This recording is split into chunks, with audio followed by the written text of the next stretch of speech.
let's talk about something quiet, something personal, the architecture of so-called misfit minds. We're going to explore that invisible psychology behind the feeling that maybe, just maybe, you're fundamentally different. You know that thought? It's when we almost never say out loud, but it shows up, doesn't it? In those quiet moments, that little whisper, I don't fit anywhere.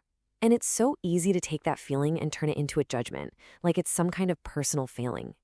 But just for a second, let's pause. Let's set aside that feeling of self-blame. Because what if that question we keep asking ourselves, the one, what's wrong with me? What if that's not even the right question to be asking? What if this feeling isn't about something being wrong at all? What if it's just about architecture, a blueprint, maybe? A clue to the unique way your mind is actually built to see and process the world. So let's look at the first piece of this architecture. It's something called cognitive depth. All this really means is you have an innate need to process things deeply. You don't just glance at the surface of an idea or an experience. No, you have to dig into it, connect it to other things, and really get to the why behind it all. For you, a surface-level explanation just never feels like enough, does it? And then there's this, nervous system sensitivity. This just means you feel the world a little more intensely. You're the one who walks into a room and instantly feels the mood.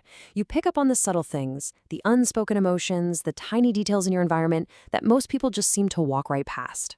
And when you put those first two together, it leads to this third idea, an identity-environment mismatch. This is where your inner world clashes with the outer world. It's that constant low-level friction you feel when who you fundamentally are just doesn't seem to sync up with where you find yourself. And here's where that friction really comes to life. See, so much of the world seems to reward speed, fitting in, and just constant noise. But your mind, it's wired for something totally different. It's built for depth, for spotting patterns, for finding real meaning.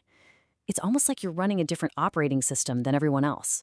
So let's come back to that feeling we started with, that nagging discomfort that's always kind of there in the background. What if it isn't a flaw in your character? What if it's simply a signal?